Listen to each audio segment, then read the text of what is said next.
Prions ensemble pour commencer ce sermon. Prions ensemble.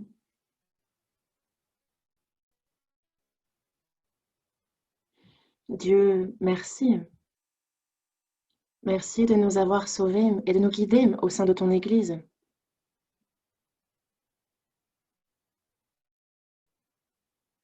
Et nous sommes dans les difficultés en cette fin des temps, mais nous croyons et te remercions du fait que tu sois avec nous.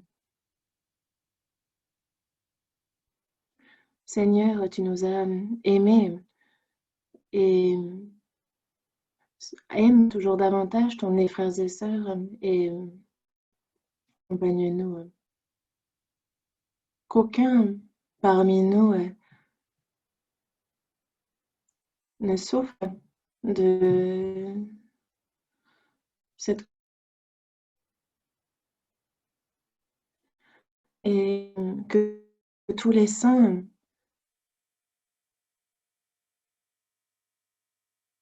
puissent prêcher l'évangile aux âmes qui les entourent. Pour cela, aide-les dont ils ont besoin.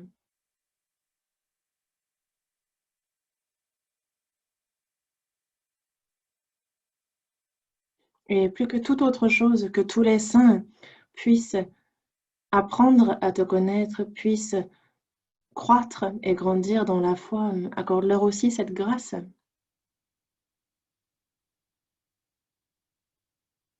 Aujourd'hui encore, nous sommes réunis devant ta parole. Aide-nous à la comprendre, à la connaître et aussi à pouvoir la pratiquer.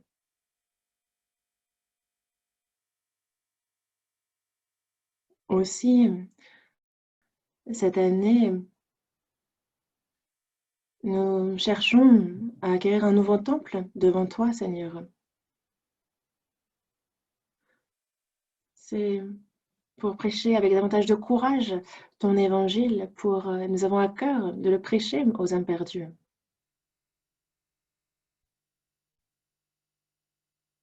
Nous sommes faibles, imparfaits, mais reçois-nous tels quels.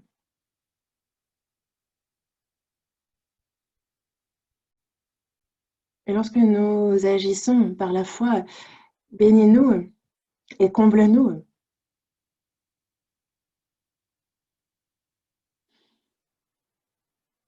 Et si, non pas des choses qui sont belles aux yeux des hommes, mais des choses véritablement bonnes, droites à tes yeux, et qu'il en aille de même pour le temple, que ce soit ce qui est le mieux à tes yeux. Et que pour cela, tous les saints unissent leur cœur. Aide-nous à avoir un même cœur.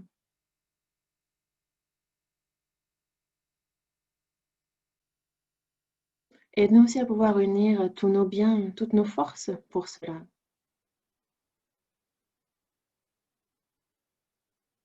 Et nous confions le début et la fin entre tes mains, Seigneur.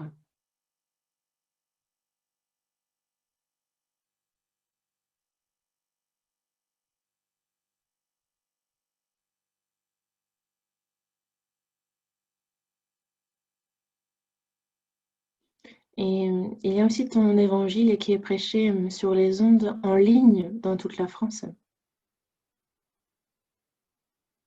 Ta parole est également prêchée dans le pays voisin, en Belgique. Soutiens et console le cœur des saints qui vivent loin. Et si nous pouvons manquer de communion, remplis-les, comble-les de ta grâce.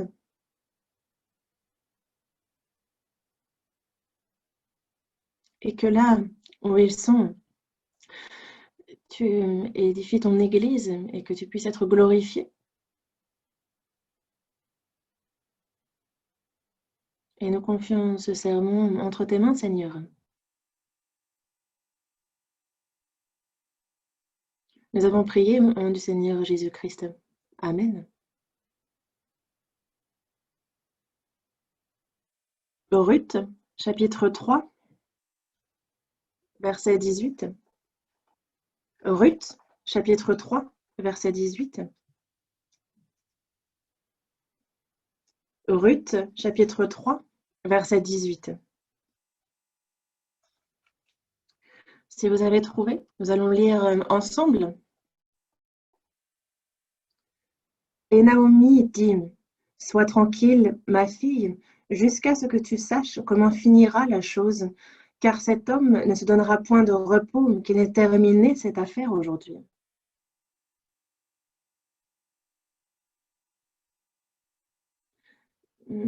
Petit à petit, le temps s'adoucit, n'est-ce pas? De jour en jour. Il pleut, certes beaucoup récemment, et on voit le corona se propager aussi, mais il serait bon que vous fassiez du sport, que vous en profitiez pour prendre l'air.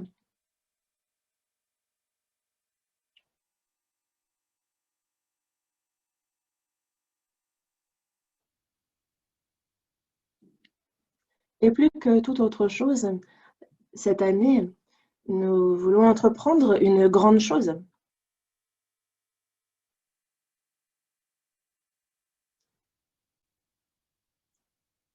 Mais une grande chose ne se passe pas selon la volonté de l'homme. Ce n'est pas quelque chose qui s'accomplit sous prétexte qu'on ait beaucoup d'argent. Il faut absolument que du début jusqu'à la fin, ce soit le Seigneur qui intervienne pour que cela soit rendu possible. Et c'est pour cela que nous, comment devons-nous faire? Il faut donc que nous nous concentrions davantage sur la parole, que l'on se concentre davantage sur la prière.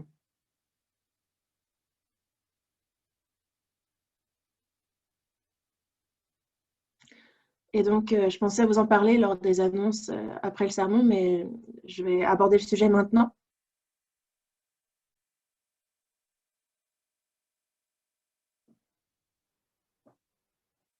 Cette année, j'aimerais que tous les saints puissent lire la Bible entièrement, intégralement, une fois au moins.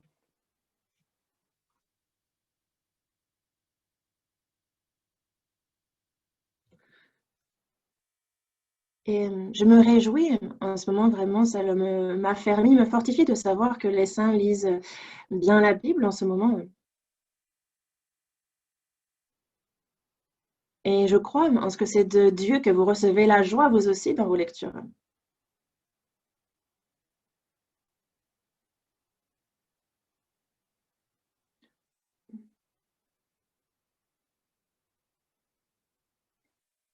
Et donc,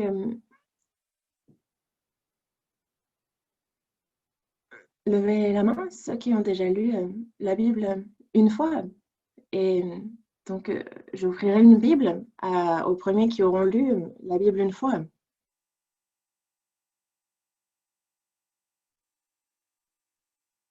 Et sans regard du groupe auquel vous appartenez, que ce soit les pères, les mères ou les jeunes, ça s'adresse à tous les adultes, tous les frères et sœurs. Donc, une personne qui a déjà fini la Bible une fois dans l'année, après, ce n'est pas avec mon propre argent. Dieu vous comblera de ce côté-là lui-même.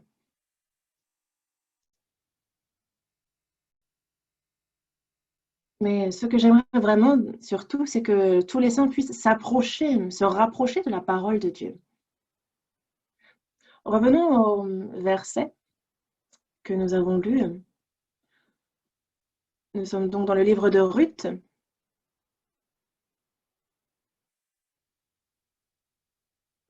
On la voit donc se rendre dans le champ de Boaz et elle y travaille.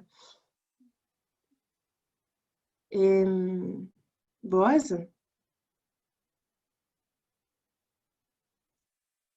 on vient à connaître qu'il a droit de rachat pour la famille.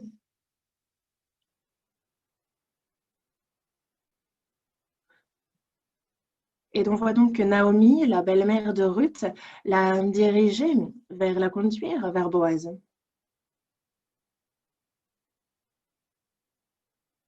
Et c'est à l'aube que Boaz rencontre donc Naomi.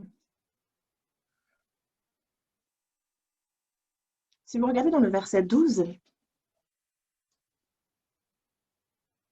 Il est bien vrai que j'ai droit de rachat, mais il en existe un autre plus proche que moi.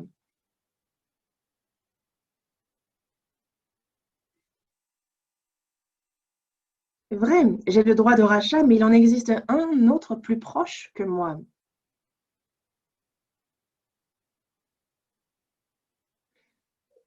Et il complimente Ruth, lui donne des vivres et la renvoie chez elle.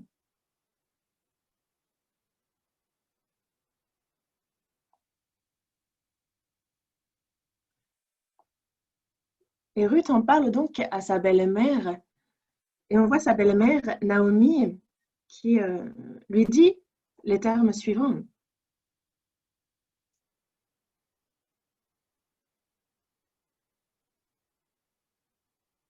Sois tranquille, ma fille, jusqu'à ce que tu saches comment finira la chose.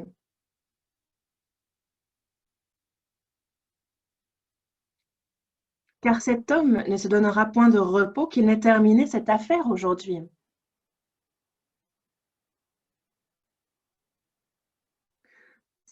Cet homme désigne ici Boaz. Et donc, on voit bien ici que Boaz a commencé à travailler. Et il est donc certain qu'il terminera cette affaire. C'est pour ça que tu peux être tranquille et attends de voir la fin. Dieu est un Dieu qui accomplit, qui termine. Boaz est l'ombre de Jésus. Il est dit, car cet homme ne se donnera point de repos qu'il n'ait terminé cette affaire aujourd'hui. Et il en va de même pour nous, chrétiens. Nous avons été appelés, n'est-ce pas, par le Seigneur. Et Dieu, le Créateur des cieux et de la terre, est notre Dieu.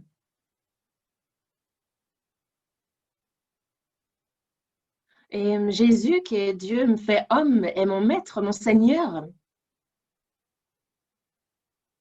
Et Dieu est un Dieu qui accomplit ce qu'il entreprend.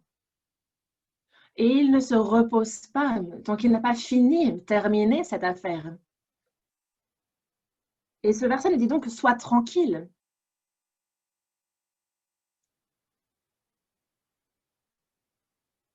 Et certains ont un caractère bien différent. Ils vont se dire, ah, bon, Dieu va se charger de tout, et moi, il faut que je fasse, qu'il n'y a rien que j'ai à faire. Mais ça, c'est se méprendre.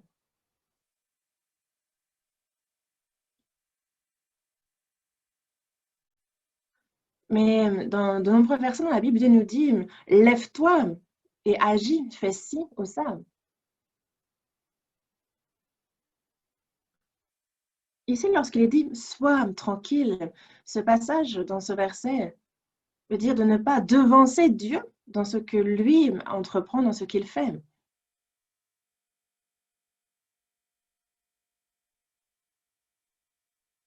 Dieu a commencé son œuvre. Lorsqu'il entreprend quelque chose, il ne faut pas que par la pensée humaine ou par notre volonté, on fasse obstacle, on essaye de devancer Dieu.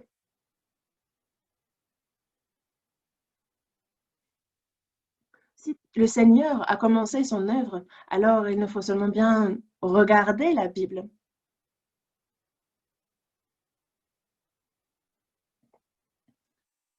De bien observer comment Dieu me dirige, comment il guide la situation, jusqu'à ce que tu saches comment finira la chose.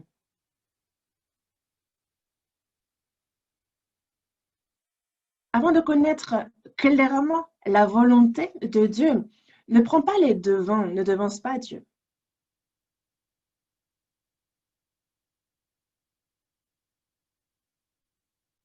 Et une fois que l'on connaît clairement la volonté de Dieu, que faire?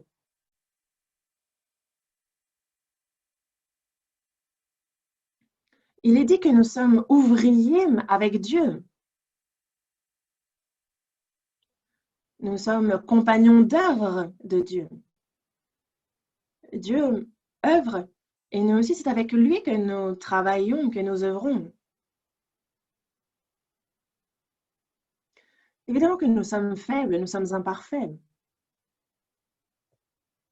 Mais celui qui agit, qui œuvre en nous, c'est le Seigneur, c'est Dieu.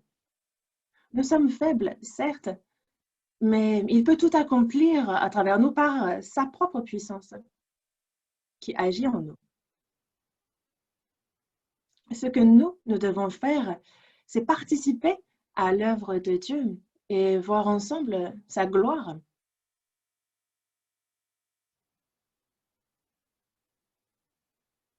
Avoir un même cœur, être ensemble dans la prière, faire le service avec un même cœur,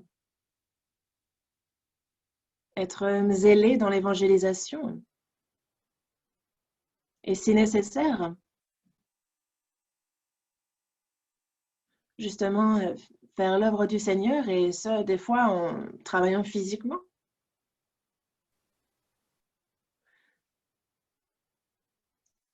Et il faut être dévoué, le glorifier Dieu et lui être agréable en donnant tout ce que nous pouvons, en étant dévoués.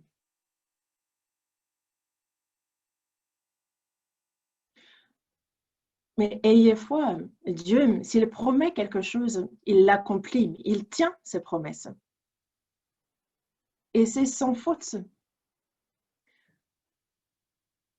À Abraham, à Isaac, il a justement promis le peuple d'Israël.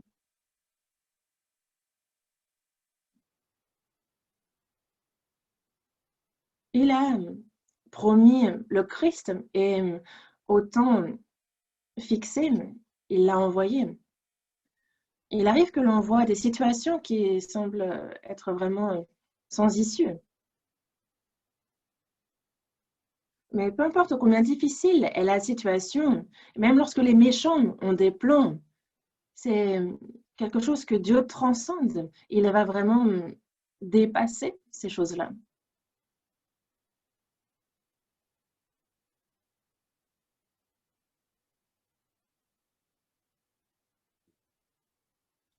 Abraham et Isaac ont failli se faire voler leur femme, n'est-ce pas? Et pourtant Dieu les a protégés. Et en Égypte, le peuple d'Israël, alors qu'ils souffraient en terre étrangère, et on a l'impression qu'ils allaient complètement disparaître, être anéantis sous les persécutions de Pharaon. Mais Dieu fendit les eaux de la mer Rouge et à travers Moïse, il les guida dans le désert et ce, en toute sécurité, il les protégea. Le peuple d'Israël, lorsqu'il n'obéissait pas, Dieu leur a dit qu'ils seraient maudits. Et on voit bien qu'à chaque désobéissance, il y a eu jugement.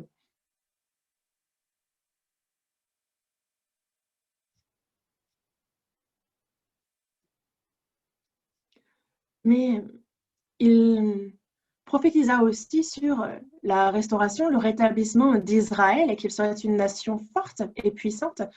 Et il en a parlé en avance et ça s'est accompli. À l'époque des juges, sous les monarchies, lorsque le royaume était divisé, quand on observe ces époques, on voyait pourtant des hommes qui défiaient, qui étaient contre Dieu constamment.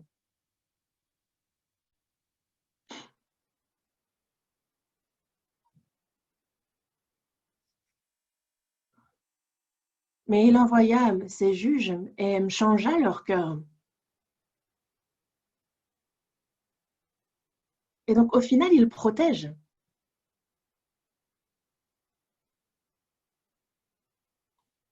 Hérode, cherchant à tuer Jésus, il a fait qu'à Bethléem et dans les régions voisines, l'on tue tous les nouveau-nés.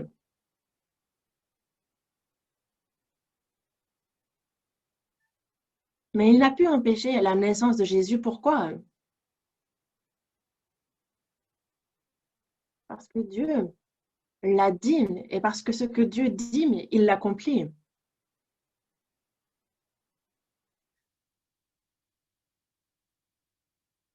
Et c'est ce que Dieu fait parce que ce sont des promesses qu'il a adressées au peuple d'Israël. Et concernant Jésus, alors, Jésus a vécu une vie d'accomplissement de la parole. Satan suivait Jésus et le testait constamment, le tentait afin de le faire tomber.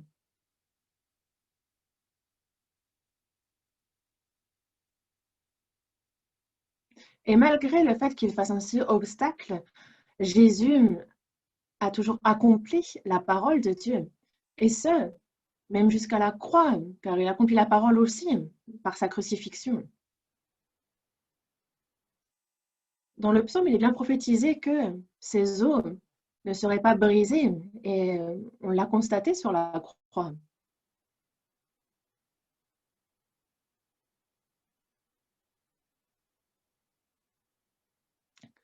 Et quand on lit l'évangile selon Matthieu, en fait, il y a beaucoup de fois où il est dit « tout cela arriva ».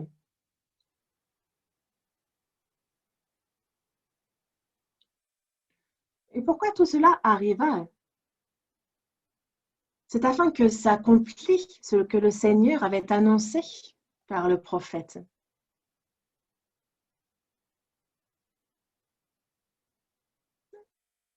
Jésus souffrit, il mourut, et il accomplit le salut éternel pour toute l'humanité.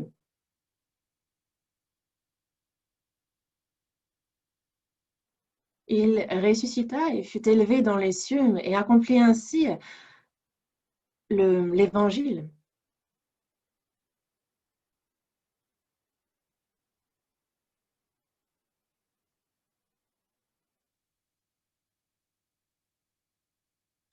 Apparemment, le micro, ça marche bien, ça va. Et Jésus a également annoncé que l'évangile serait répandu dans le monde entier. Et c'est également quelque chose que l'on a vu s'accomplir, n'est-ce pas?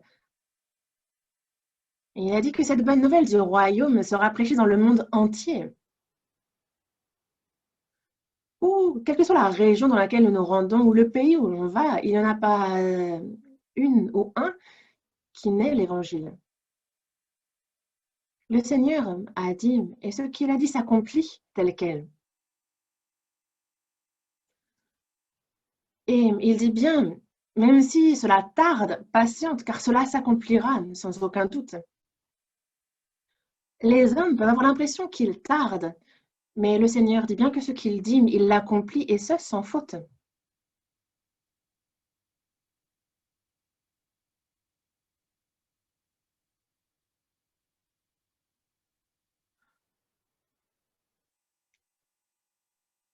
Et la majorité des versets de cette Bible sont accomplis, et il en reste certains versets qu'il reste encore à accomplir.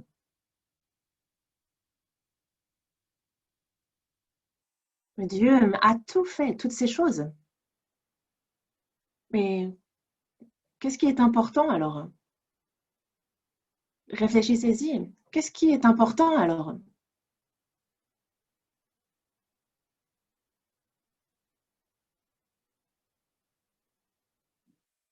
Il y a aussi donc quelque chose que Dieu a prévu, une parole qu'il souhaite accomplir à travers moi.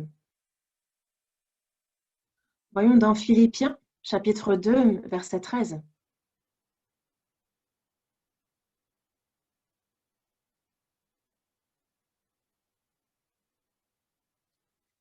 Philippiens, chapitre 2, verset 13. Car c'est Dieu qui produit en vous le vouloir et le faire selon son bon plaisir.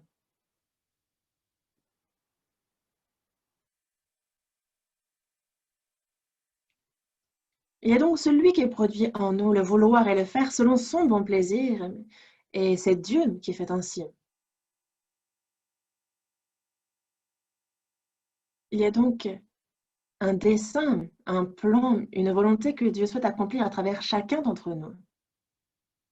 Actuellement, il y a peut-être des frères et sœurs qui peuvent sembler faibles actuellement dans la foi, mais il est certain que Dieu a pour eux un dessein.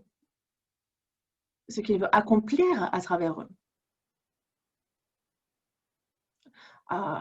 Moi, je ne saurais dire vraiment.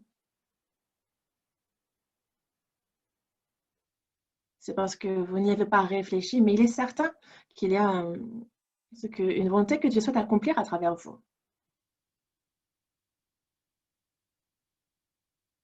Et il faut connaître cela pour pouvoir vivre selon cette volonté, n'est-ce pas?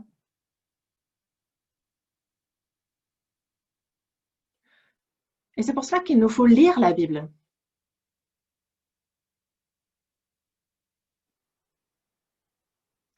Si nous voulons connaître la volonté de nos parents, il faut les écouter, n'est-ce pas?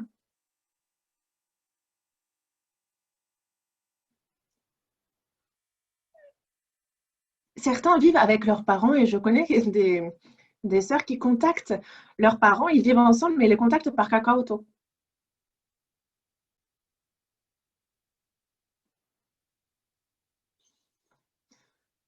C'est toujours mieux que rien d'échanger des messages, c'est toujours mieux que de ne pas discuter, mais de pouvoir se voir et discuter de ce qu'on a sur le cœur est important.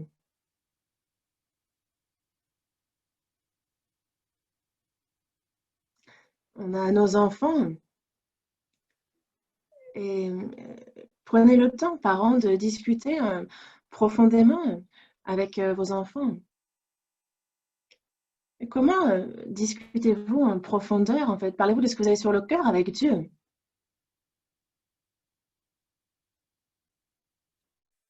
Il est un peu difficile, n'est-ce pas, lors de la communion, alors que tout le monde est là à écouter, de parler de ce que l'on a au fond du cœur, de partager sur ces choses. Et c'est pour ça aussi que l'on se concentre sur la prière, pardon. Et c'est pour cela qu'il nous faut aussi méditer, lire la parole de manière personnelle et prier Dieu.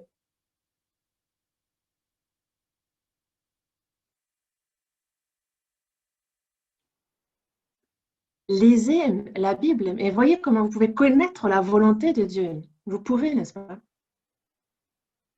Est-ce que ce n'est pas la parole qui vous transforme, la parole de Dieu?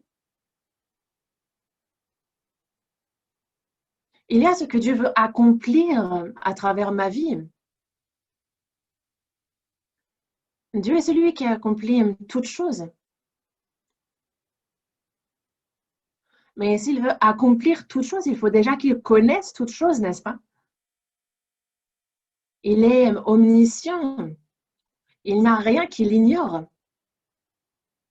S'il veut accomplir toutes choses, il faut qu'il soit aussi celui qui a la plus grande puissance, n'est-ce pas? Il est omnipotent, il est le Tout-Puissant. Dans la Genèse, chapitre 17, verset 1, il est bien dit, il a dit, je suis le Dieu Tout-Puissant, Abraham. Dieu est le Dieu omnipotent, le Dieu Tout-Puissant. Il est celui qui donne la vie aux morts. Il est celui qui appelle les choses qui ne sont point comme si elles étaient. Dieu dit bien, y a-t-il rien qui soit étonnant de ma part? Rien... Est-ce qu'il y a quelque chose qui me soit impossible? Il dit, rien n'est impossible à Dieu. Et nous, on reçoit le salut, on entre dans son église et nous y vivons. Et vous, quel est le Dieu que vous connaissez? Quel Dieu est-il?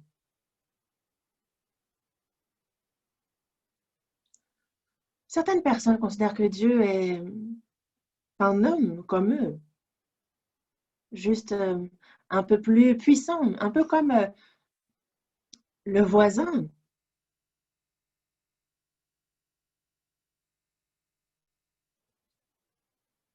Mais Dieu a bien dit, je suis l'alpha et l'oméga, celui qui était et qui vient, le Tout-Puissant.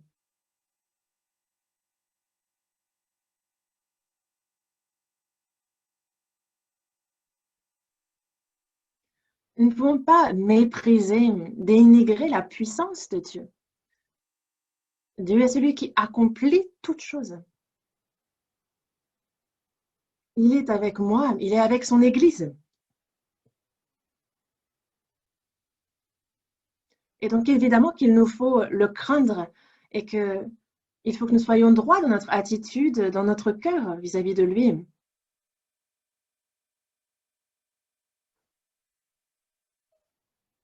Dieu a toujours accompli parfaitement son plan dans l'histoire. Ésaïe, chapitre 46.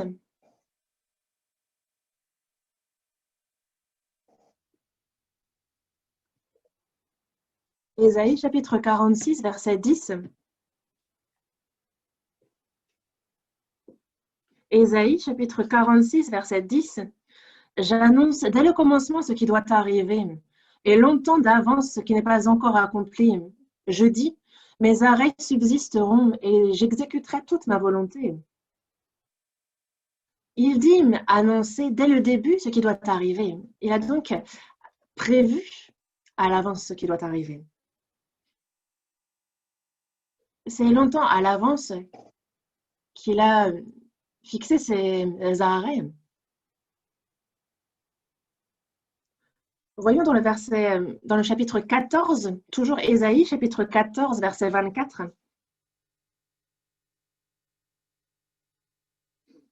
Ésaïe, chapitre 14, verset 24. L'Éternel des armées l'a juré en disant, oui, ce que j'ai décidé arrivera, ce que j'ai résolu s'accomplira.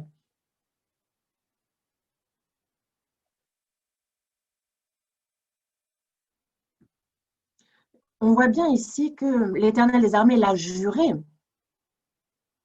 Ce que j'ai décidé arrivera. Ce que Dieu a résolu s'accomplit. Ce qu'il a prophétisé s'accomplit forcément. Voyons aussi dans Ésaïe, chapitre 48,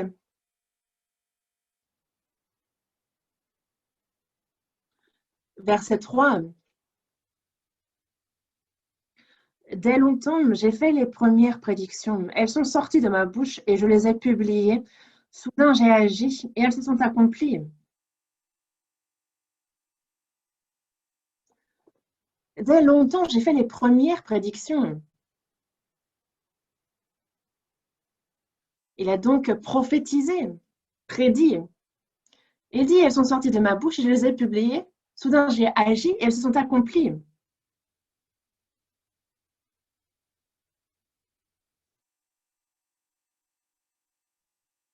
Et l'homme a l'impression que cela ne s'accomplira jamais, que ça lui paraît impossible.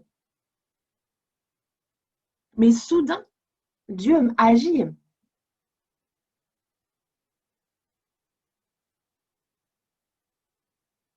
Il n'a pas besoin de l'accord de l'homme. Ceux qui ne croient pas, il faudrait qu'ils sachent que Dieu n'a pas besoin d'avoir l'accord, l'autorisation de l'homme. À l'époque de Noé, lorsqu'il y eut le jugement par les eaux, c'est aussi soudain qu'il y eut ce déluge.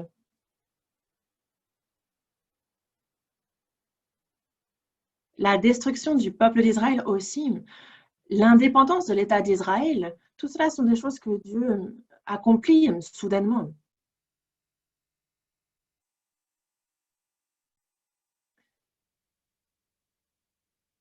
Et les chrétiens aussi, pour ce qui est d'être enlevés dans les airs pour aller à la rencontre du Seigneur, c'est quelque chose qui se passera aussi soudainement. Dieu n'a absolument pas besoin de l'accord de l'homme. Mais il y a ce que Dieu a aussi planifié pour chacun d'entre nous de manière individuelle.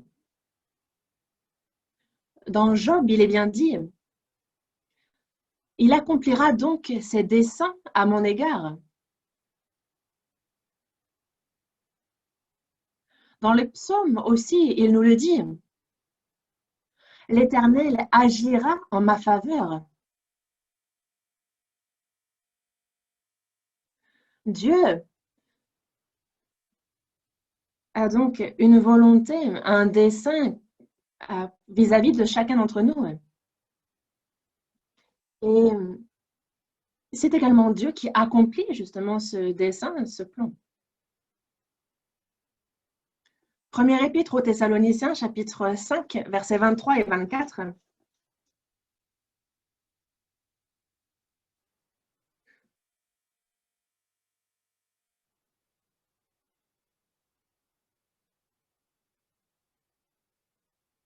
Première épître aux Thessaloniciens, chapitre 5, versets 23 et 24. Que l'huile de paix vous sanctifie lui-même tout entier, et que tout votre être, l'esprit, l'âme et le corps, soient conservés irrépréhensibles lors de l'avènement de notre Seigneur Jésus-Christ. Celui qui vous a appelé est fidèle, et c'est lui qui le fera.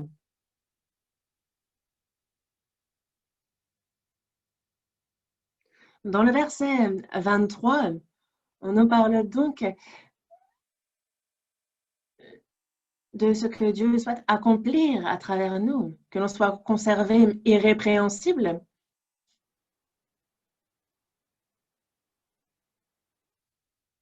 Il nous sanctifie lui-même tout entier. Et sa volonté est que nous soyons donc aussi conservés irrépréhensibles, notre être, notre esprit, notre âme et notre corps. Et vous pouvez me dire, ah, mais moi, j'ai pas la force de faire une telle chose. Mais regardez le verset 24. Celui qui vous a appelé est fidèle et c'est lui qui le fera.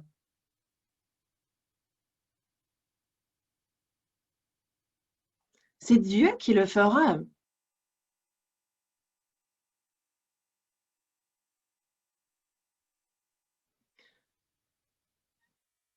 Et c'est donc la parole de Dieu qui s'accomplit vis-à-vis de ceux qui s'accrochent jusqu'au bout aux promesses, aux paroles de promesses que Dieu leur a adressées.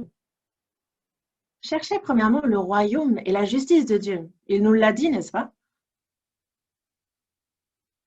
Et une personne qui s'attache à ce verset, pardon, alors elle connaîtra l'accomplissement. Et il souhaite aussi que nous prospérions, que notre âme prospère, n'est-ce pas?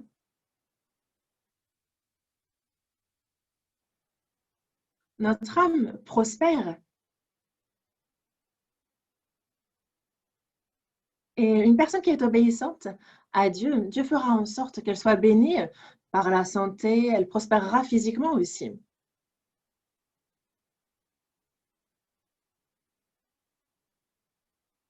Une personne m'a dit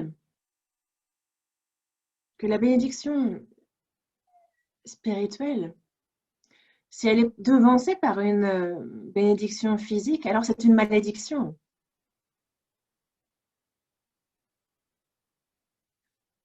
Et Jésus dit aussi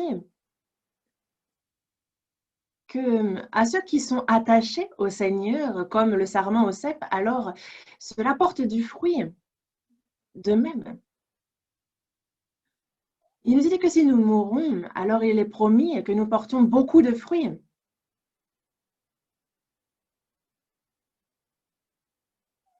Et ces paroles de promesse s'accomplissent vis-à-vis de qui? La personne qui meurt, c'est celle qui meurt qui portera beaucoup de fruits. Il y a ceux qui meurent pour le Seigneur. On ne parle pas seulement d'être fait martyr, ce n'est pas forcément cela, mourir pour le Seigneur, mais tout ce que moi je possède, quand on le consacre, quand on est dévoué vis-à-vis de Dieu, c'est aussi cela que ça veut dire. Je ne parle pas seulement des biens matériels, mais je meurs aussi quand ce sont mes enfants que je consacre à l'Éternel.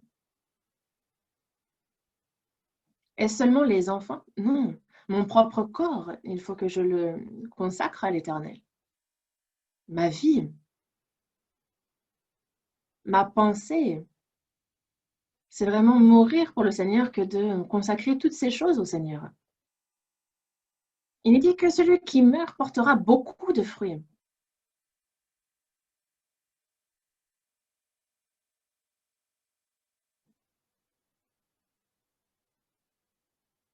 Une personne qui meurt est une personne qui chaque jour porte sa croix. Et comme l'a promis Dieu, Dieu fait en sorte qu'une telle personne porte beaucoup de fruits.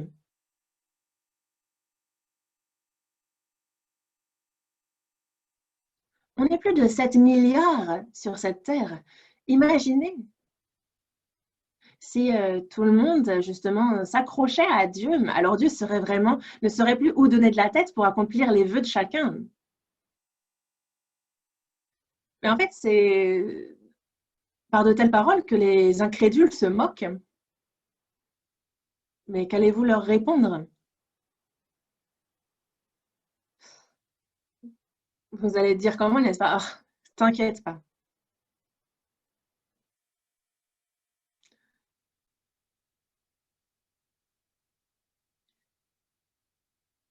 Il y a ceux qui, justement, possèdent pourtant beaucoup d'argent dans ce monde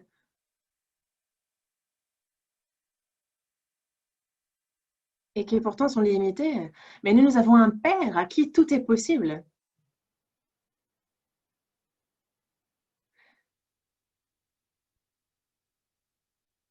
Et celui qui accomplit ses promesses, lorsqu'il nous dit, il nous promet par exemple que si nous mourrons, nous portons beaucoup de fruits, c'est lui qui le fait. Par exemple, des fois, on ne sait plus où on va et nous avons l'air coincés. Ne vous inquiétez pas. Même si vous êtes coincé à droite, à gauche, devant, derrière, en haut, il y a une percée.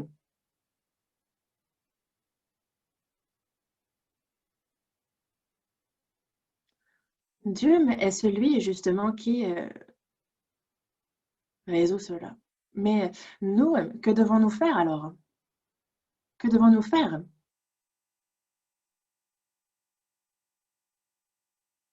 Recommande ton sort à l'Éternel, mets en lui ta confiance et il agira. Hmm. David a reçu l'onction et il devait donc être roi. Il a reçu de Dieu cette onction. Mais regardez combien il fut défié, combien on chercha à le faire mourir. Et pourtant, c'est Dieu qui soudain a agi et accompli sa promesse. Le roi Saül, qui aurait pu deviner qu'il mourrait comme il mourut sur le champ de bataille? Joseph aussi. C'est Dieu qui fit que ses songes s'accomplirent. En réalité, quand on regarde ce qui a attendu Joseph, il n'y eut que la peine, la souffrance. Il a souffert à la mort. Ses frères aînés l'ont vendu. Donc déjà, il a été blessé dans son cœur.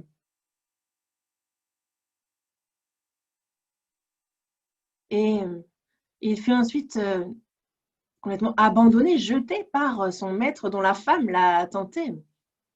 Et alors qu'il est emprisonné, il va interpréter les songes des prisonniers. Et pourtant, alors que ça a permis à l'un d'être libéré, il l'a oublié.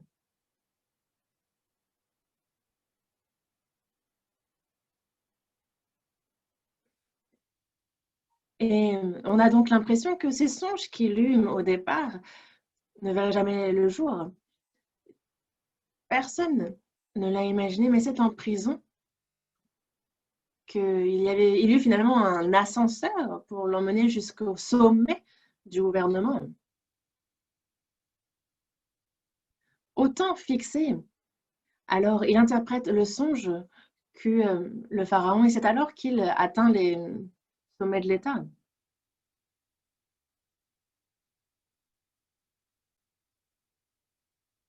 Dieu est celui qui entreprend, qui lance et qui termine. Ma vie, ce n'est pas moi qui l'ai entamée. Et ce n'est pas moi qui y mets fin non plus. Mais on cherche entre-temps à vivre comme bon nous semble.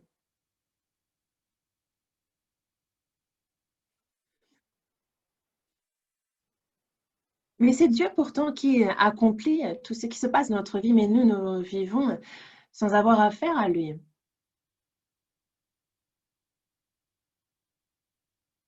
Et c'est Dieu qui fait de notre vie ce qu'il y a de mieux.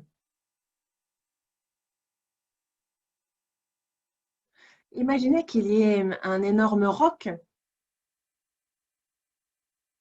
et si vous me l'apportez, que vais-je en faire? Ça ne sera pas très utile, je ne vais pas en faire grand-chose. Mais si vous apportez ce même roc à un sculpteur très habile, alors que se passera-t-il? Ça peut devenir une très belle statue, ça peut devenir une œuvre magnifique. Et notre vie, c'est juste comme un roc si elle n'est pas dans la main de Dieu. Et c'est Dieu qui fait de notre vie une très belle œuvre quand nous confions notre vie entre ses mains.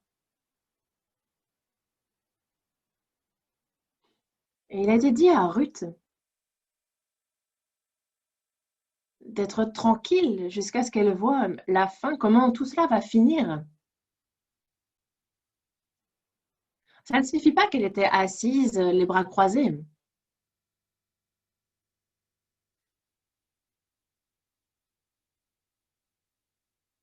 Et parce qu'elle ne connaît pas bien la volonté de Dieu, mais ça nous arrive aussi, nous aussi, il ne faut pas que l'on soit là à rien faire, mais il faut que l'on s'assoie, qu'on prie, qu'on lise sa parole pour essayer de comprendre sa volonté à notre égard.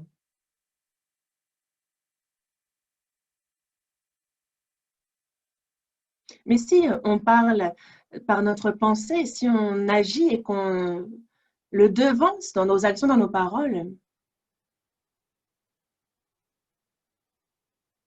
alors la volonté de Dieu ne peut ne pas s'accomplir et notre pensée peut faire obstacle à sa volonté.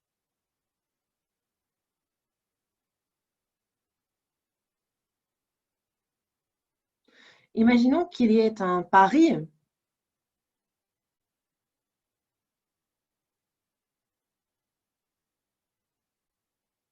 Imaginons qu'on investisse une somme et qu'on nous la rende à fois 50.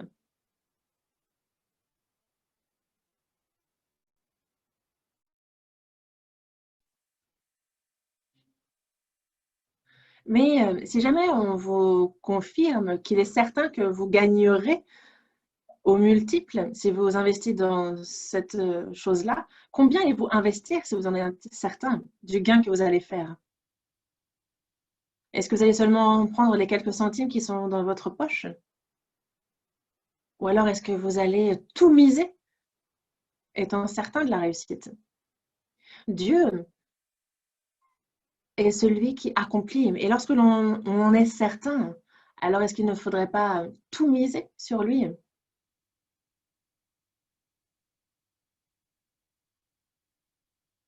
Comment nous devons-nous vivre? Dieu est celui qui accomplit sa parole. Et c'est donc la parole en laquelle il faut croire et non pas sur la situation actuelle. Il nous faut donc la foi. Il faut la foi. Même si la situation a l'air complètement contraire, Dieu a dit que sa parole s'accomplit coûte que coûte. Dans ces cas-là, de quoi avons-nous besoin? De la foi, n'est-ce pas?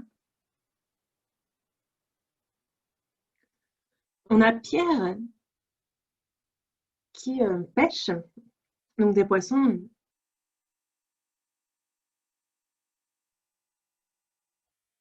En fait, c'est dans Luc, chapitre 5.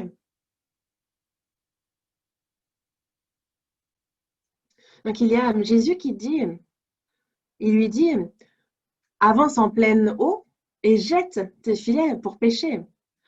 Et Pierre lui répond, mais maître, nous, on a travaillé toute la nuit sans rien prendre.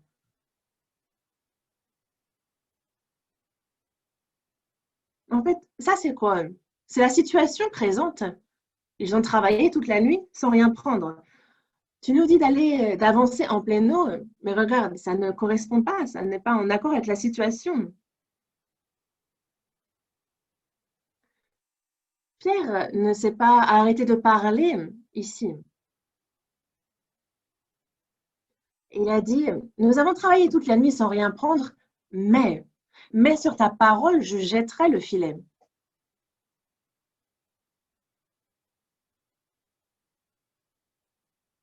Vous connaissez tous ce qui arriva ensuite, ce que ça donna. Ils ont jeté le filet, ils ont pris une grande quantité de poissons et leur filet se rompait. Dans le premier livre des Rois, chapitre 17 aussi, on nous parle d'une chose similaire. On a Élie, et il y eut alors une famine.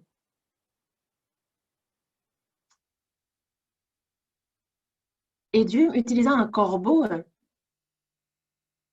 pour nourrir Élie dans le désert. C'est donc ici bien la protection de Dieu. Mais on voit que même les cours d'eau se sont asséchés. Et ce que Dieu lui dit, c'est donc de se rendre auprès d'une veuve. Il se rend auprès de la veuve et il se rend compte que, voilà, en fait, il ne lui reste que quelques grains de farine et juste un fond d'huile. Et cette femme pensait même juste se faire un dernier un gâteau pour elle et son fils et ensuite mourir. Parce qu'il ne lui restait qu'une poignée de farine dans un pot et un peu d'huile dans une cruche. Élie arrive et lui, alors qu'il ne reste qu'une poignée de farine, un peu d'huile, il dit déjà, prépare-moi d'abord avec cela un petit gâteau et tu me l'apporteras. Il abuse, on peut dire. Il reste une poignée de farine, un peu d'huile et il demande à ce qu'on lui fasse un gâteau pour lui avant.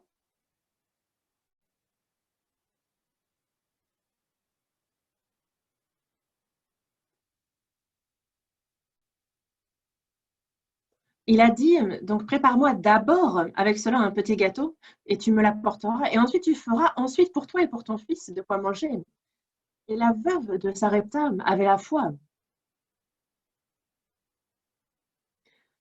Et donc elle alla et elle fit selon la parole d'Élie.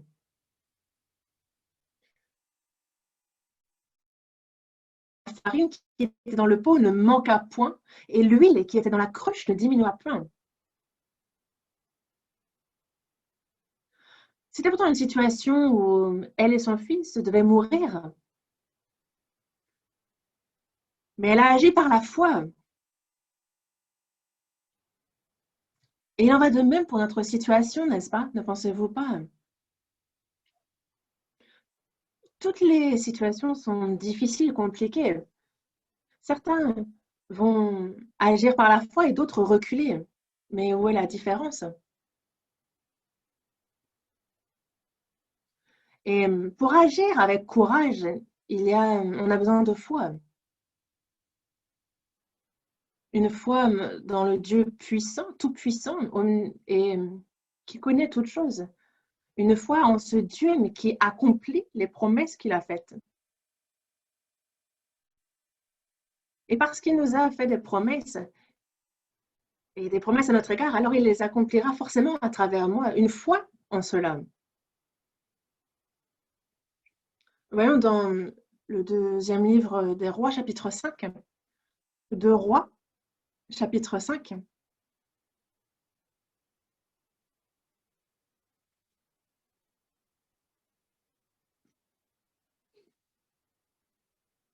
Chapitre 5, de Rois, chapitre 5, verset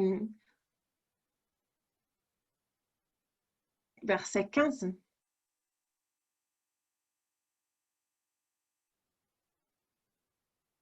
Verset 14, pardon. Verset 14. Il descendit alors et se plongea 7 fois dans le Jourdain selon la parole de l'homme de Dieu, et sa chair redevint comme la chair d'un jeune enfant, et il fut pur. On voit que Naaman pensait repartir simplement. Mais vraiment, la servante qui le stoppa est vraiment remarquable.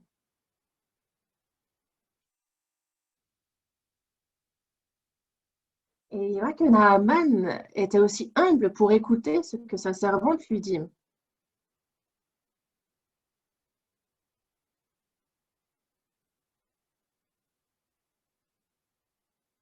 Et c'est vraiment une humilité surprenante qu'il écoute une de ses servantes lui parler d'un Dieu.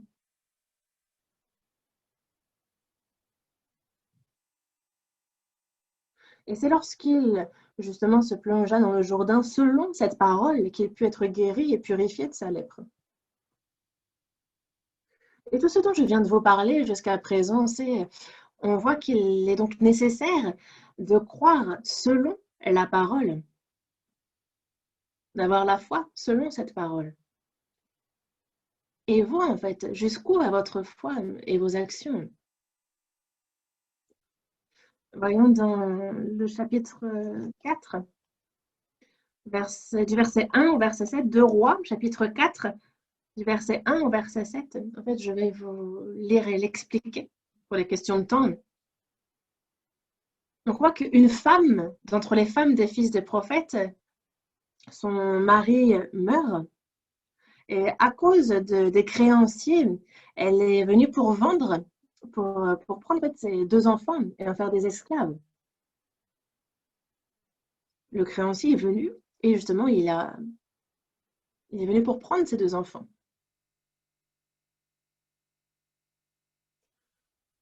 Et donc, Élisée lui demande, mais qu'as-tu à la maison? Et elle répond, bah, ta servante n'a rien du tout à la maison qu'un vase d'huile. Dans le verset 3. On va lire le verset 3 ensemble. Et il dit, va demander au dehors des vases chez tous tes voisins, des vases vides, et n'en demande pas un petit nombre. Elle va donc demander des vases, et il lui dit bien, n'en demande pas un petit nombre. Et donc, dans le verset 4, on voit ensuite que donc, il lui dit que quand tu seras rentré, tu fermeras la porte sur toi et sur tes enfants, et tu verseras dans tous ces vases, tu mettras de côté ceux qui seront pleins.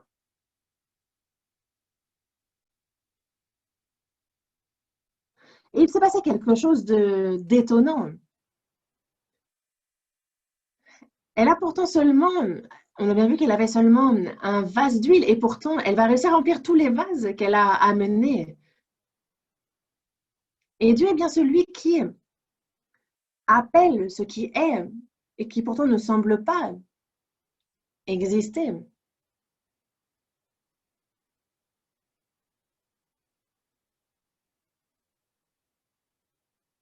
Dieu, lui, a la puissance de pouvoir combler, et ce, abondamment. Est-ce que lorsque je fais le bien, j'y perds? Et quand j'utilise, par exemple, mon argent, mes biens pour l'évangélisation, est-ce que cela me nuit? Est-ce que j'y perds?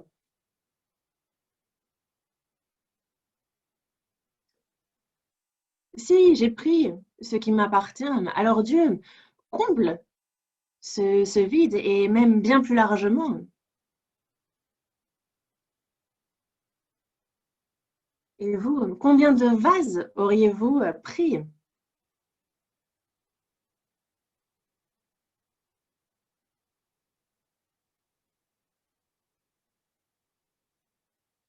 Et le nombre de vases que vous auriez demandé est équivalent à votre foi. Voyons dans 2 Rois, chapitre 13. Chapitre 13. 2 Rois, chapitre 13, c'est du verset 14 au verset 19. Voyons dans le verset 14, on voit le prophète Élisée qui est atteint d'une maladie dont il mourut. À l'époque, Joas était le roi d'Israël. Et Joas est descendu vers Élisée et il pleura sur son visage. Il dit, mon père, char d'Israël et sa cavalerie.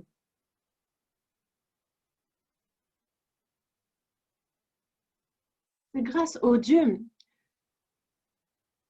d'Élisée, justement, que Joas croyait en ce que lui-même était protégé, lui et son armée. Élisée répondit, prends un arc et des flèches.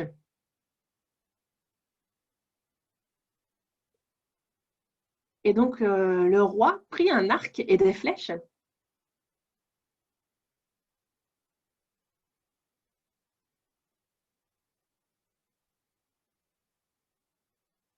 Et donc, Élisée lui dit justement, bande l'arc avec ta main et de surtout ouvrir la fenêtre à l'Orient. Et il lui dit, tire. Et il lui dit, c'est une flèche de délivrance.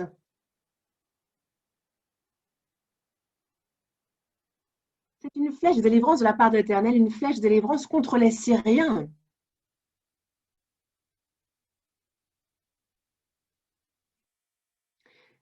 Et il lui dit, bien, prends les flèches. Et il lui dit, frappe contre terre. Combien de fois frappa-t-il? Il frappa 3 fois et s'arrêta. Et donc, Élisée lui dit, il fallait frapper 5 ou 6 fois. Alors tu aurais battu les Syriens jusqu'à leur extermination.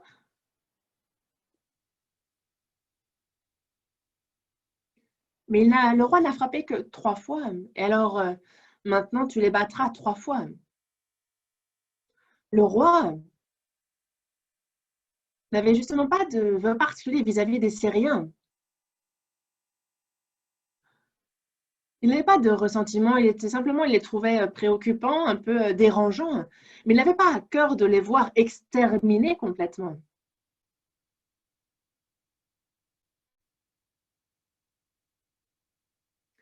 Et c'est pour cela qu'il ne frappa, il ne frappa que 3 fois et s'arrêta. Et si vous aviez des flèches et qu'on vous demandait de frapper le sol, combien de fois frapperiez-vous le sol? 3 fois? 5, 6 fois? C'est une différence dans la foi ici. Ce n'est donc pas la situation actuelle qu'il nous faut regarder, mais bien nous attacher aux promesses de Dieu.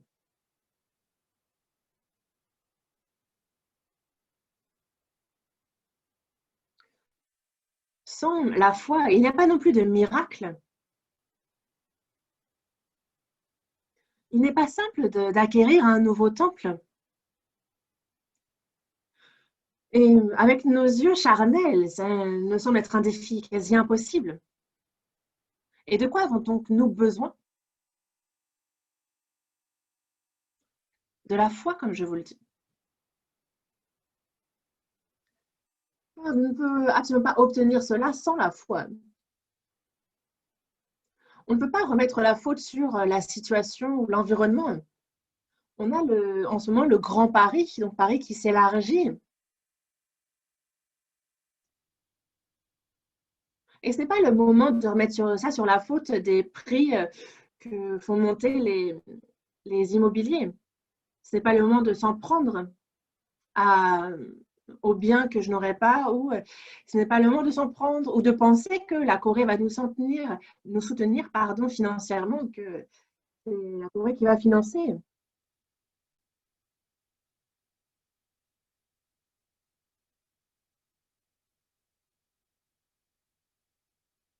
Dieu n'est-il pas avec nous? Est-ce qu'il ne nous accompagne pas dans ce projet aussi? Il nous faut être unis de cœur. Et lorsque l'on agit par la foi, alors ne pensez-vous pas que Dieu lui-même soudainement agira?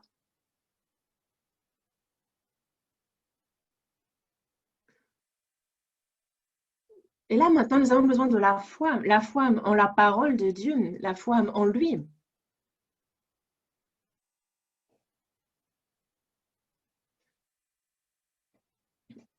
Et il a sauvé les frères et sœurs de Paris, voyant déjà que Paris serait au centre de la prédication de son évangile dans les pays francophones.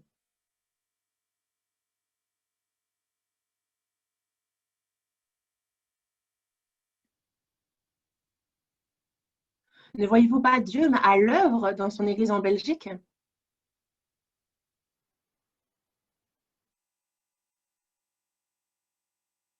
Dieu a prévu un troisième temple à Paris. Ne voyez-vous pas cela?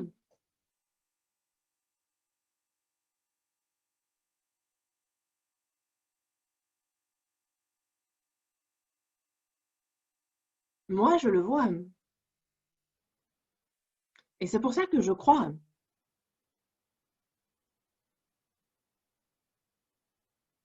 Moi, je suis faible et limitée dans ce que je peux faire. Mais Dieu qui est avec moi, lui, est un Dieu qui accomplit, celui qui termine. Et donc, je crois en ce qui, encore une fois, il accomplira.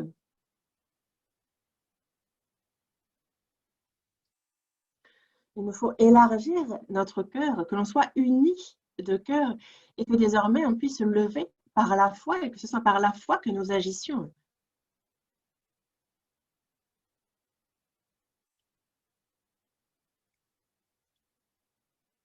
La foi, ce n'est pas avancer en suivant les choses visibles, c'est se confier en Dieu à travers sa parole pour voir ce qui est invisible.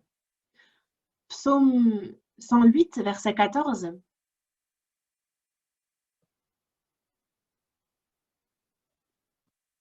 Psaume 108, verset 14.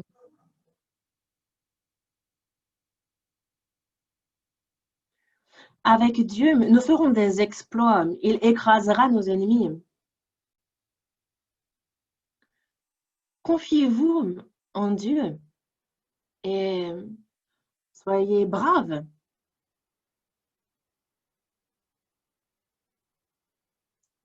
C'est Dieu mais qui accomplit des exploits et il nous donnera la victoire. À ce moment, maintenant, de quoi avons-nous besoin selon vous?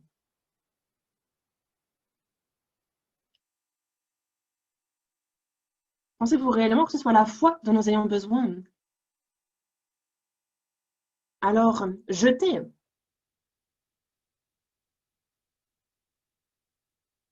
Qu'est-ce que la foi? C'est croire en ce qui arrivera après et jeter maintenant. Que jette-t-on et qu'est-ce que l'on retrouve?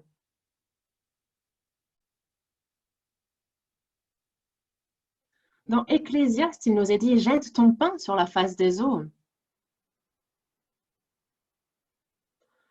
Voyons dans Ecclésiaste. Ecclésiaste chapitre 11, versets 1 et 2.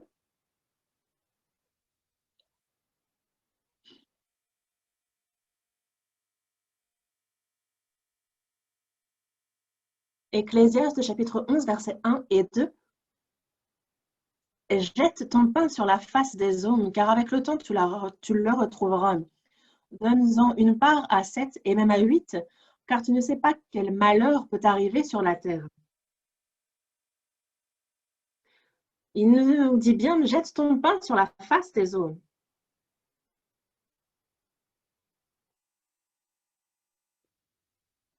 Jetez votre pain sur la face des eaux.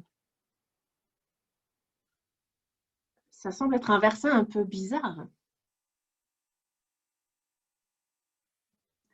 Mais ici, il y a un sens profond derrière ce verset.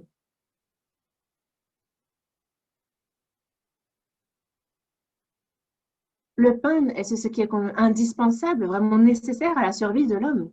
C'est ce qui est donc le plus important. Et c'est justement, en fait, même dans la nature de l'homme de s'attacher au manger, au boire. À notre époque, justement, à quoi ça grippe? Qu'est-ce que empoigne les gens? L'argent.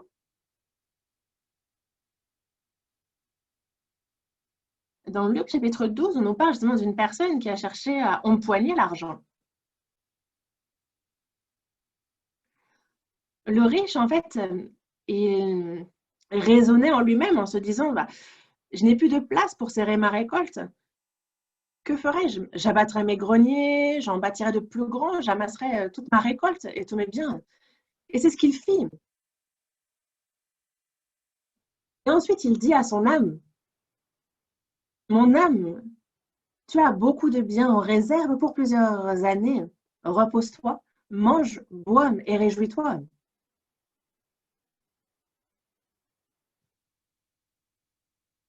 Mais Dieu lui dit, insensé, si tu meurs ce soir, ce que tu as préparé, pour qui cela sera-t-il? Et il en est ainsi de celui qui amasse des trésors pour lui-même et qui n'est pas riche pour Dieu.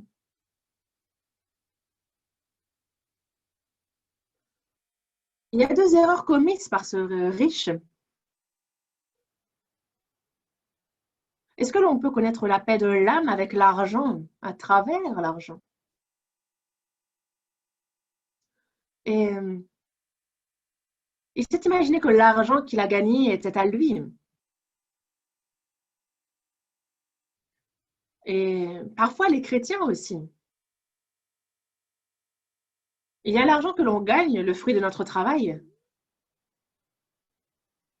mais on ne doit pas penser que cet argent nous appartient. Que l'on soit sauvé ou non sauvé. Et l'argent que l'on gagne, le fruit de notre travail, ne nous appartient pas. Il ne fait que passer à travers moi pour un instant. Est-ce que vous ne le sentez pas? Vous le réalisez même davantage en ce moment, n'est-ce pas? En fait, ça entre sur le compte et ça ressort du compte. L'argent n'est pas quelque chose que l'on peut saisir, jamais. Mais la deuxième erreur qu'il a commise, c'est que parce qu'il s'est imaginé que cet argent lui appartenait, alors il a voulu s'y attacher, s'y accrocher, le retenir.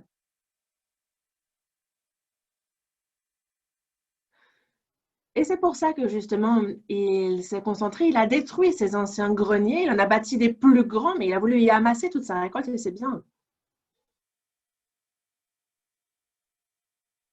Mais justement, si quelqu'un parmi les chrétiens cherche aussi à amasser des trésors pour lui-même, alors il faut qu'il sache qu'il n'est pas riche pour Dieu. Pourquoi nous a-t-il dit de jeter notre pain sur la face des eaux?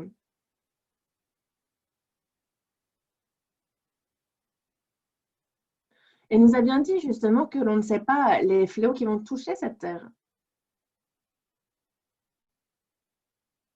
Et comme nous ne savons pas ce qui nous attend, ce qui arrivera, comment devons-nous faire alors?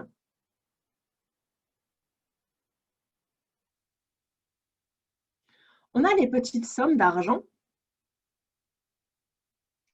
il faut les chérir, il faut les garder. Et il y a les grandes sommes. Il faut donc bien réfléchir et les utiliser à bon escient.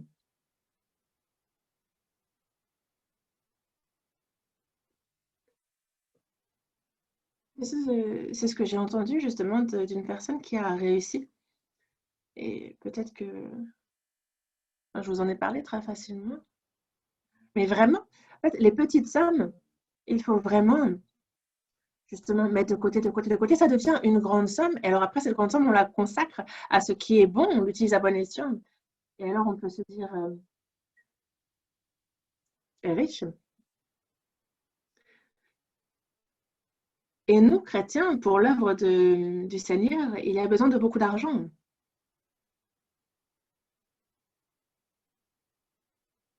Et il n'est pas bon de considérer l'argent comme quelque chose de négatif, comme un crime. Mais il nous faut bien conserver même les petites sommes, les réunir et que c'est la forme des grandes sommes et les utiliser à bon escient. Mais la majorité des gens, lorsqu'ils font face à une grande somme, alors ils ne savent absolument pas comment utiliser cette somme-là. Et donc, ils se mettent à trembler. Mais par contre, pour les petites sommes, ils vont les dépenser très facilement. Mais c'est agir comme méprisant l'argent. Disant, par exemple, ça, c'est pas grand-chose, donc utilisez-le, paye avec ça. Mais en fait, c'est finalement mépriser l'argent. Et si on méprise ainsi l'argent, alors l'argent aussi va mépriser cette personne. Et même s'il entre sur le compte, il ne va pas y rester longtemps.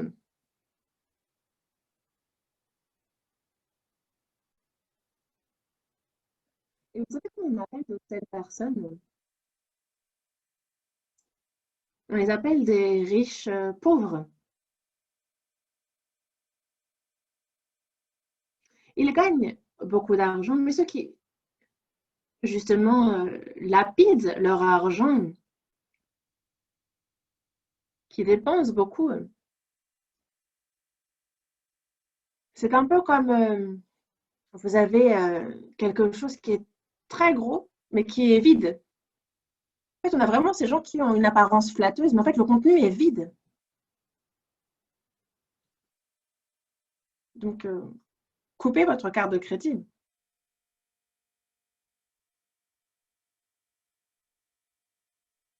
Parce que si c'est à cela que l'on s'attache, alors finalement, notre vie va être vraiment sur échéancier.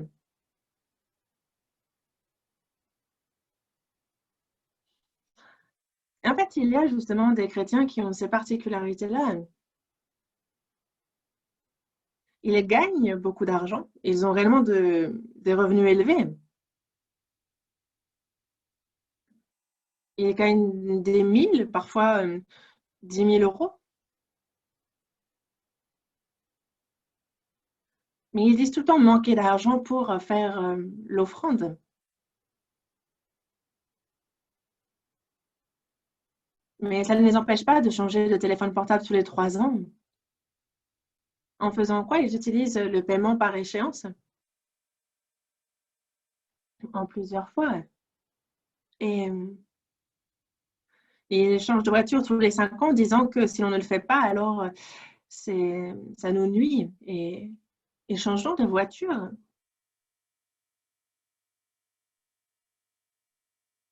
Ils disent donc ne pas avoir d'argent, mais lorsqu'ils en ont besoin, on ne sait d'où il vient, mais ils ont l'argent pour ce nouveau téléphone, cette nouvelle voiture.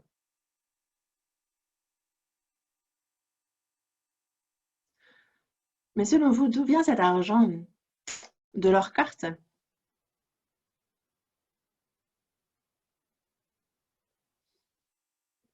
Mais ce n'est pas une bonne chose.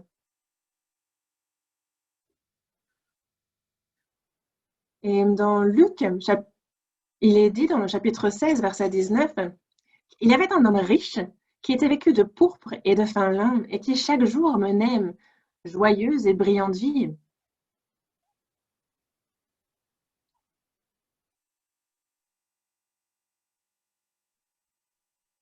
C'est dans Luc chapitre 16, verset 19.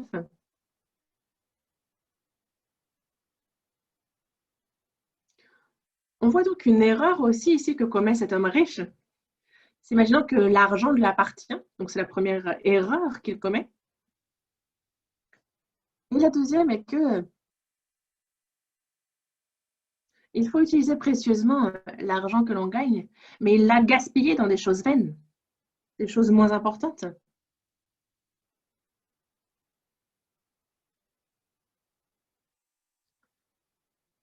Mais cette personne agit ainsi car il ne connaît pas du tout les attributs, les propriétés de l'argent. L'argent, justement, coule. L'argent n'est pas quelque chose qui va rester à mes côtés continuellement. Il peut juste rester un petit peu plus longtemps, mais il ne va pas rester éternellement. Et s'il reste longtemps, alors on peut se méprendre croyant que cet argent nous appartient.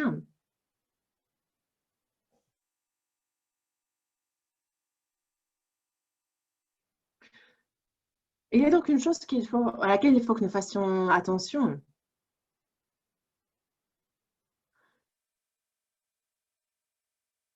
Il ne faut pas qu'on cherche à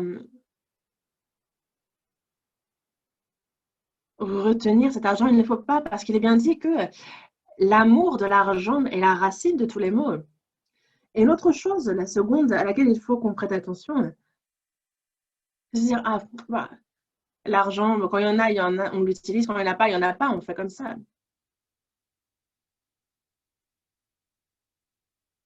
fait, c'est un cœur que moi, c'est ce cœur-là que j'avais auparavant. Mais c'est vraiment un très mauvais cœur à avoir. S'il y a de l'argent, je l'utilise. Si j'en ai pas, on fait sans. Et c'est pour ça qu'on n'a pas finalement. Si j'en ai, j'utilise. Si j'en ai pas, on fait sans. C'est mépriser l'argent.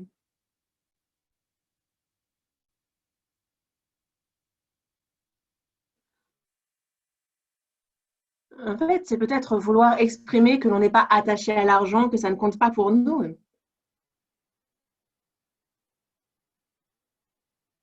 Mais l'argent est un bien précieux au sens où c'est le fruit de notre travail, de notre labeur.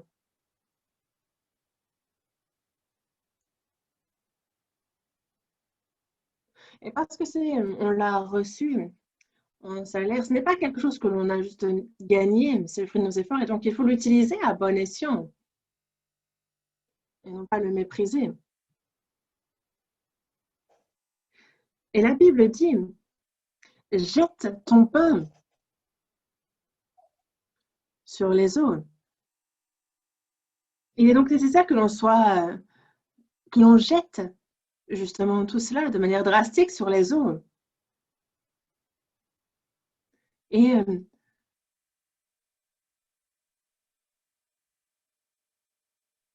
lorsqu'il nous est dit justement de jeter sur les eaux, parce qu'en fait, à l'époque où ce verset a été écrit, en fait, il y avait le commerce maritime qui se développait. Et donc, on pouvait parler justement de ce commerce maritime, mais ce n'est pas seulement cela. L'eau est la parole, et c'est donc là qu'il faut jeter son pain, là où la parole est prêchée.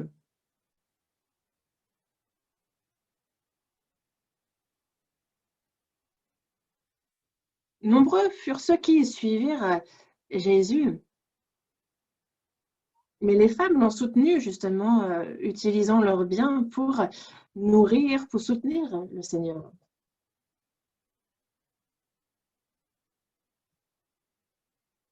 Et c'est cela que jeter son pain sur les eaux, jeter son pain dans la parole. Lorsque l'apôtre Paul évangélisait, l'église de Philippe, les saints de Philippe l'ont soutenu par leurs biens.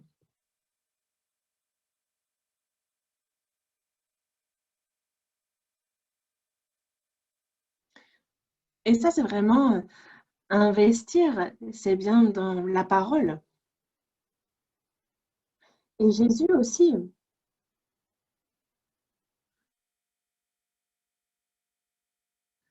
a bien dit justement que des fleuves d'eau couleront de lui. Et il dit de cela de l'esprit que devait recevoir ceux qui croiraient en lui.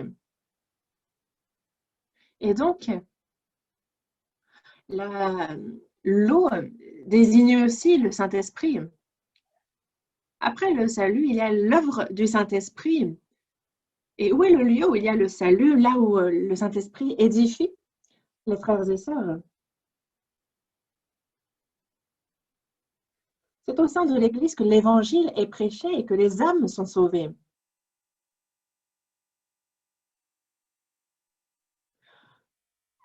Et c'est dans l'Église que le Saint-Esprit œuvre et c'est là qu'il nous faut jeter notre pain.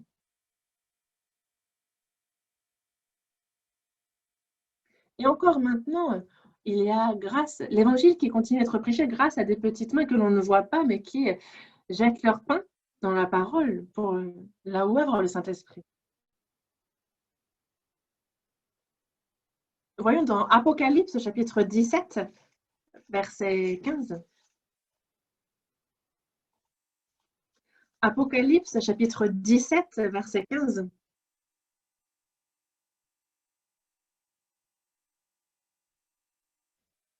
Et il me dit, les eaux que tu as vues, sur lesquelles la prostituée est assise, ce sont des peuples, des foules, des nations et des langues. On voit donc une prostituée assise sur des eaux. L'eau, on dit que de l'eau que c'est des peuples, des foules, des nations et des langues.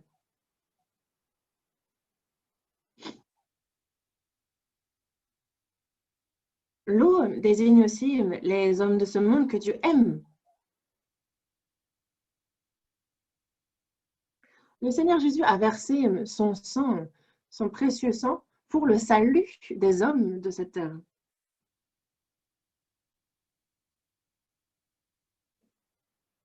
Et afin de les sauver, il y a donc les biens qui furent utilisés. Ceux qui justement investissent leurs biens pour cette prédication, pour ce salut, sont heureux. Et c'est pour ça d'ailleurs qu'il nous est dit aussi de se faire des amis avec les richesses injustes.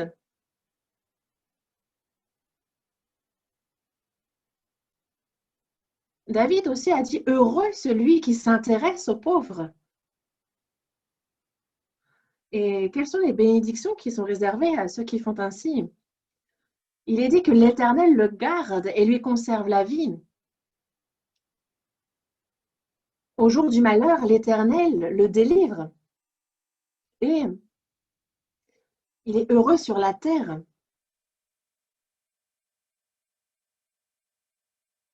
Dieu dit bien dans sa parole, jette ton pain sur la face des eaux.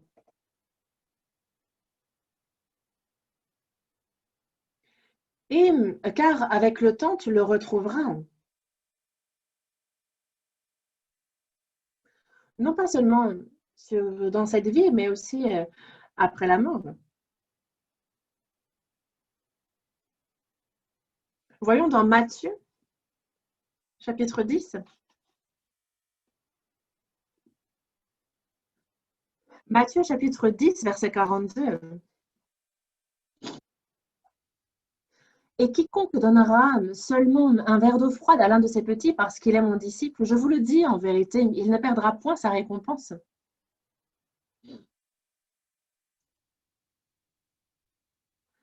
Je vous le dis en vérité, il ne perdra point sa récompense. Il y a la récompense qui l'attendra dans le ciel.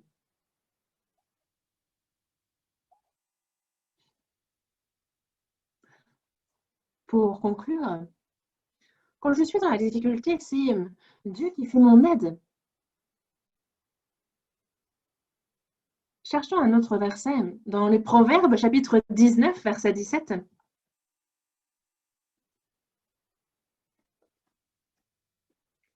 Proverbes, chapitre 19, verset 17. Celui qui a pitié du pauvre prête à l'Éternel qui lui rendra selon son œuvre.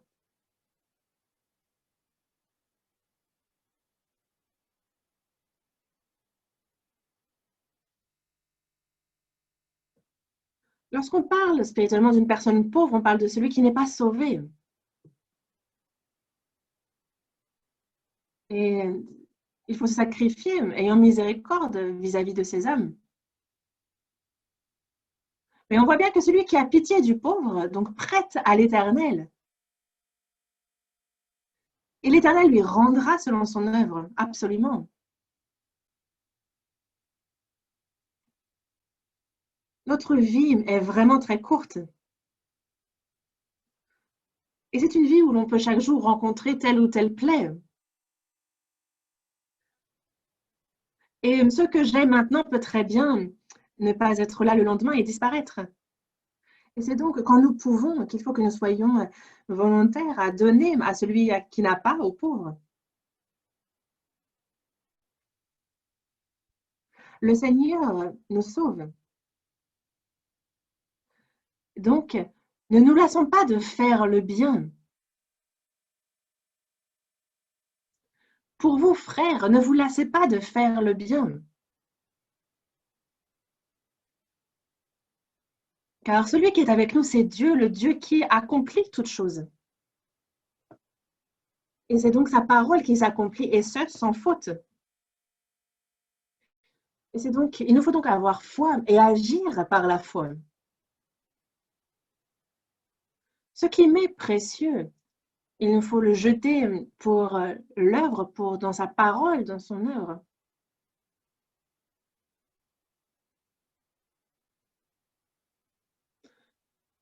Et je vous demanderai de l'utiliser précieusement pour le salut des âmes égarées.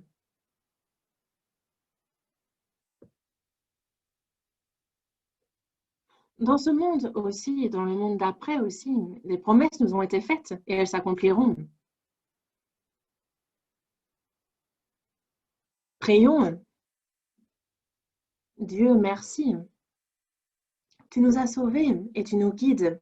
Merci. Dieu, tu donnes tes promesses et tu es un Dieu qui tient ses promesses.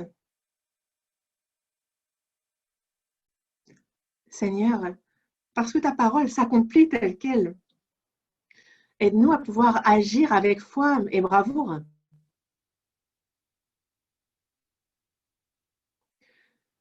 Tout ce qui nous est réservé aujourd'hui pour après ce sermon, nous le confions entre tes mains. Nous avons prié au nom du Seigneur Jésus. Amen.